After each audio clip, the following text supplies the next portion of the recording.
साल के तो काम चल गई। हाँ ये तो बात बा। ये बेरा कैसे चली? खत्म।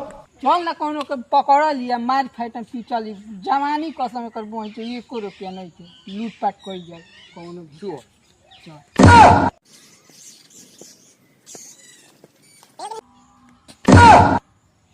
सारा बुढ़वा हो तो रिंग पहनले बा रिंग। चल छीन के क देबो जब बेदीन चोर चल आयो रे माँ।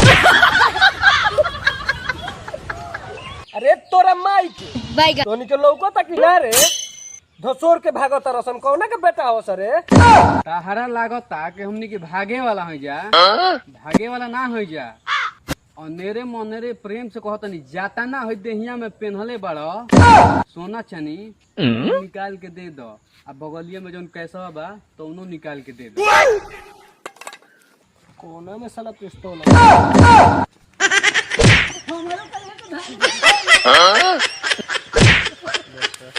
आओ रे आओ सुन ले ला सन 7 दिन में डकैती करत रह लोग।